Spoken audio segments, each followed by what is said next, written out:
The Public Interest and Accountability Committee, PIAC, and the Economic and Organized Crime Office, EOCO, have entered into an agreement to protect the pilfering and criminal abuse of petroleum revenue in the country. The Memorandum of Understanding gives legal backing to the reports and investigations by PIAC on oil revenue embezzlement by public officers. PIAC is a statutory and citizens-led institution. Its mandate is to ensure the efficient, transparent and accountable management and use of Ghana's petroleum revenue.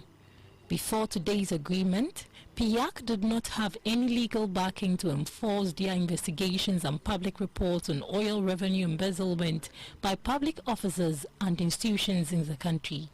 Since 2011, it has made findings and recommendations in its semi-annual reports highlighting instances of misapplication, misuse and diversion of petroleum funds allocated to projects.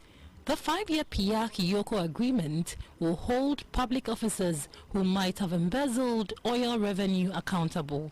The agreement, according to the chairman of PIAC, Dr. Steve Mantiao, is subjected to a review, extension or termination. During the tenure of the MOU, the parties may review annually the provisions of this MOU and its implementation. It is our conviction that the PIAC-EOCO collaboration will serve as a useful example of how state agencies with similar mandates can collaborate rather than compete to achieve their common objective. The executive director of EOCO, ACP Kwesikuranche Anwar, retired, said the agreement will open up investigations into oil revenue embezzlement that dates as far back as 2011 when Ghana started oil exploration. We're going to open up our scope of investigations. As an investigative unit, we don't work on our own. We rely on others, those who give us information, those who assist us with information, and those who also just come and give us information and go behind. I'm talking about informants.